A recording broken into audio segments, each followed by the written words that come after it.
हिंदुस्तान पोस्टच्या सन्मान नारी शक्तीचा ह्या नवरात्री विशेष कार्यक्रमात मी मृणाल वाघ तुमचे स्वागत करते.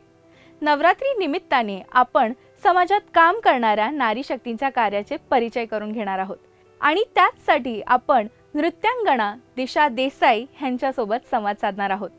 चला तर मग.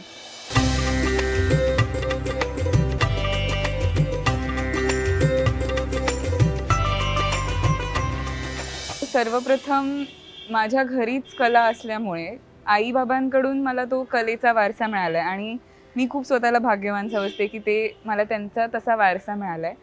आणि लहानपणापासूनच कधी मी या कलेमध्ये रुळले गेले आणि त्याच्यातच खेळत गेले आणि वाढत गेले हे मलाच समजलं नाही. सो आता मी जेव्हा मागे बघते तेव्हा मला असं वाटतं की जेव्हा नकळतपणे मी कला शिकायला गेले होते ते माझं अस्तित्व आत्ता बनायला लागलं आहे. इनिशियली मी शाळा करायचे, डान्स करायचे आणि सगळं असं करता करता साईड बाय साईड सगळं मी करायचे, म्हणजे ऑर करिक्युलर ॲक्टिव्हिटीज.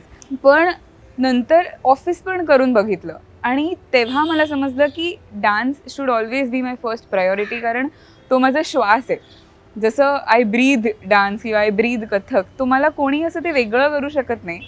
सो तेव्हा मला जाणवलं की नाही, पहिली प्रायोरिटीज डान्स आणि मग आजूबाजूला सगळे लोक येतात, सगळ्या प्रायोरिटीज येतात आणि बाकीचं सगळं येतं. सो अशा पद्धतीने आईने जो घडवलेला वारसा आहे आणि मला दिलेला वारसा आहे आणि एवढं सगळं तिने सेटअप छान घडवलं आहे, त्याची जाणीव मला जेव्हा मी खरंच जॉब करायला लागले तेव्हा लागली की नाही, हे जे तिने मला हातात एक छान पिल्लू दिलेलं आहे डान्सचं, ते मी असंच पुढे न्यायला पाहिजे. आणि म्हणून ठरवलं की नाही, पॅशनेटली जी पॅशन होती ते आता प्रोफेशन म्हणून मी ट्रीट करायला पाहिजे आणि म्हणून मी त्या मार्गाने चालले. सर्वात प्रथम मी असं सांगेन की मी 2.5 वर्षाची असताना आईने माझा हात पकडला आणि मला कथ्थक क्लासमध्ये ती घेऊन गेली. इनफॅक्ट मीच तिच्याबरोबर जायचे आणि तेव्हापासून हळूहळू करत रसिक मी पहिली बनले आईची. कारण काय, आई कलाकार असल्यामुळे आईची रसिक बनता बनता मग मी एक डान्सर घडत गेले, मग एक मी स्टुडंट घडत गेले आणि नकळत अनेक गुरूंचा सहवास मला लाभला. पहिली माझी गुरु म्हणजे डॉक्टर रुपाली देसाई, माझी आई. तिच्याकडे मी ऑलमोस्ट आत्ता 22 ते 23 वर्ष शिकते. आता मी 25 आहे, त्याच्यामुळे 2.5 वर्ष म्हणजे 22.5 त्या एजपासून मी तिच्याकडे शिकायला लागले. मग जसं पुढे गेले तसे आईचे गुरु पंडित मुकुंदराज देवजी, ते माझेही गुरु झाले लयकारीमध्ये आणि कथकमध्ये अजून डीपली मी त्याचा अभ्यास करत गेले. सो डॉक्टर रुपाली देसाई आणि पंडित मुकुंदराज देवजी हे माझे गुरु आहेत. आणि मग जसं जडणघडण कथकमध्ये होत गेली तेव्हा अनेक गुरूंचा सहवास, म्हणजे डॉक्टर पुरू दादीजी, डॉक्टर विभा दादीजी, डॉक्टर मंजिरी देवजी, अजून शाश्वती दीदी, शाश्वती सेनजी, पंडित बिरजू महाराजजी आणि असे अनेक गुरूंचे वर्कशॉप्स मी करत गेले, त्यांना समजत गेले आणि मग त्यांच्याकडून जे 1% ज्ञान मिळायचं ते थोडंसं नृत्यामध्ये आणायचा प्रयत्न करायचे विथ माय गुरुज गायडन्स. आणि असं नवीन वाटचालींवर नवीन रस्ते माझ्या समोर ओपन अप होत गेले. सर्वप्रथम आत्ताचा जो जमाना आहे तो फार इन्स्टंट आहे. 2 मिनिट मॅगीसारखं पटकन इन्स्टंट नूडल्स तसं पटकन शिकायला पाहिजे. पण कुठलीही कला, जसं ते एक इंजिनिअरिंगचा अभ्यास असतो, सायन्स असतो, तसं कुठलीही कला ही सोपी नाही आहे. तुमच्यात टॅलेंट असणं आणि तुम्ही स्किल डेव्हलप करणं हे फार 2 वेगळ्या गोष्टी आहेत. ज्याच्यात टॅलेंट नसतं तरीसुद्धा तो स्किल डेव्हलप करतो एका डिसिप्लिननी. सो मी जे माझ्या गुरूंकडून शिकले ती एक disciplined practice, starting from the scratch, छोटी एक पावलं उचलून मग पुढे जाणारी प्रोसेस आहे. सो कथ्थकचा अभ्यास अजूनही वास्ट आहे. सो मला आता असं वाटतं की आम्ही कथ्थकमध्ये असं ऑलवेज म्हणतो की आम्ही सम पकडायला जातो, पण जेव्हा मी ती सम पकडायला जाते तेव्हा ती अजून दूर जाते. त्याच्यामुळे ऑलवेज जेव्हा मी प्रॅक्टिस करते किंवा परफॉर्मन्सेस देते किंवा अजून कोरिओग्राफी सुचते, तर आज जे मी काय केलं ते मी उद्या करणार नाही, उद्या जे मी काय केलं ते परवा करणार नाही. पण तुमचं ध्येय खूप मोठं असलं पाहिजे सो दॅट तुम्ही छोट्या स्टेप्स घेऊन त्याच्यापर्यंत पोचाल, पण मग ते अजून पुढे जाईल.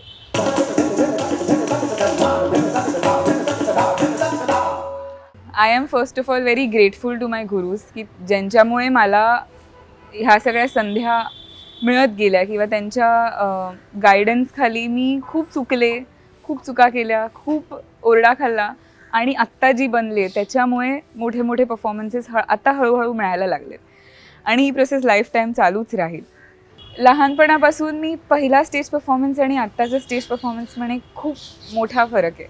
लहानपणी मी खूप कॅज्युअली परफॉर्मन्स द्यायचे, कारण तेव्हा खूप लहान होते, काही समजत नसायचं. पण आता असं बघायला गेलं तर आता एक युवा कथ्थक कलाकार म्हणून जेव्हा पुढे जाताना एक पाठीवर रिस्पॉन्सिबिलिटी असते की जे काही मी शिकली आहे ते मी चुकीचं प्रेझेंट नाही करणार.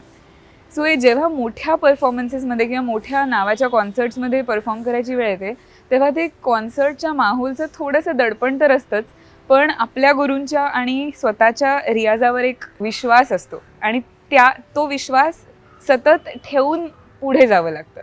आणि जेव्हा ह्या मोठ्या मोठ्या कॉन्सर्ट्सला परफॉर्म करण्याची संधी मिळते, तेव्हा रियाजाच्या रूममधून म्हणजे एखाद्या चौकटीमध्ये जाऊन चौकटी थ्रू स्टेजचं ट्रान्झिशन खूप वेगळं असतं. प्रत्येक परफॉर्मन्स मला काहीतरी वेगळं शिकवून जातो. प्रत्येक परफॉर्मन्स मला ऑडियन्सशी कनेक्ट कसं करायचं, कारण प्रत्येक ऑडियन्स वेगळा असतो. एखाद्याला संवाद साधून आपलंसं करावं लागतं आणि एखाद्याला फक्त नृत्य बघून आपलंसं करावं लागतं, किंवा it depends on anything how a person is in front of you. तर प्रत्येक स्टेज मला वेगळा एक्सपिरियन्स येतो. भले तो छोट्यातला छोटा परफॉर्मन्स असू दे, मोठ्यातला मोठा परफॉर्मन्स असू दे, स्टेज हे स्टेज आहे, रंगमंच हे रंगमंच आहे. आणि जर 1% ओव्हर कॉन्फिडन्स असला तर ती फजितीच होणार आहे. आणि हे वाक्य ऐकलेलं असल्यामुळे आणि अनुभवलेलं असल्यामुळे आता असं असतं की प्रत्येक परफॉर्मन्स हा माझ्याकरता मोठा असतो. आणि जसं जसं मी माझ्या परफॉर्मन्समध्ये अनेक गोष्टी स्पॉन्टेनियसली ॲड करू शकते, ते फक्त माझ्या रियाजामुळे ॲड करू शकते. So there is no rescue for रियाज. सो पुढे जायचं असेल तर प्रॅक्टिस, डिसिप्लिन्ड प्रॅक्टिस, आणि येस, स्पॉन्टेनिटी ती तुम्हाला अनेक परफॉर्मन्सेस देऊनच शिकायला मिळते. माझीच जर्नी आता मी बघायला गेले तर स्टुडंट पहिले मी होते, then I am a dancer, then I am a performer, then I am now a teacher, and then आता मी लेक्चर डेमॉन्स्ट्रेशनसुद्धा करते. सो अशा अनेक रोल्स जेव्हा मी फॉलो करत होते, आणि कोरिओग्राफर ऑफकोर्स. पण ह्या रोल्समध्ये पहिले मी खूप बेसिक्सवर फोकस केला. असं नाही की मला काहीतरी गाठायचे तर डायरेक्ट मी चक्रा मारायला सुरुवात केली. पहिले स्लो स्पीडमध्ये मला शिकवलं गेलं, जे प्रत्येक गुरु आपल्या स्टुडंटला शिकवतो. पण आपला पहिले तो त्या गुरुवर विश्वास असला पाहिजे की जे काही मला गुरु शिकवत आहेत हे नक्कीच बरोबर शिकवत आहेत, कारण ते बेसच स्ट्रॉंग नाही झाला. काही लोक बेस स्ट्रॉंग करायलाच कंटाळतात. सो जर माझा बेसच स्ट्रॉंग नसेल तर मी कोरिओग्राफीसारखा मोठा शब्द उच्चारूच शकत नाही ना. सो त्याच्याकरता मला नवीन जनरेशन जी आहे, किंवा माझ्यासारखीच अनेक लोक आहेत जी एंटर होतात कोरिओग्राफीमध्ये, आय वॉज लकी की मला आईचा गायडन्स प्रत्येक टप्प्याला मिळत गेला.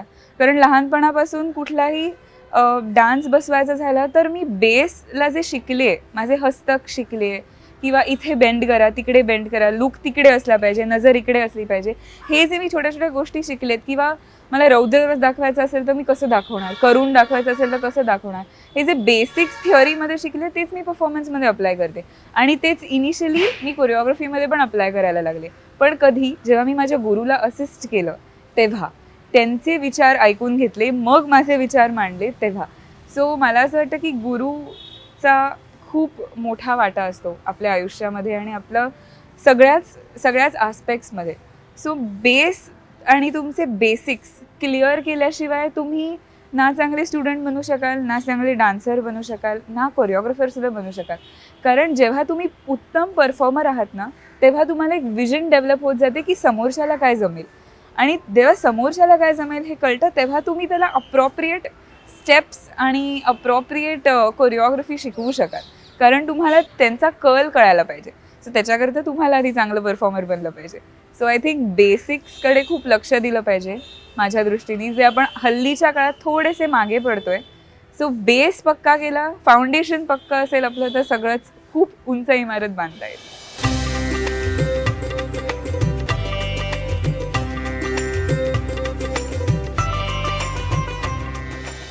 तर ह्या होत्या नृत्यांगना दिशा देसाई. नृत्य किंवा कुठलीही कला आत्मसात करायची असली तर सर्वात आधी स्वतःवरती संयम ठेवावं लागतं, आणि हाच स्वभाव आपल्याला यशापर्यंतचे मार्ग दाखवतो.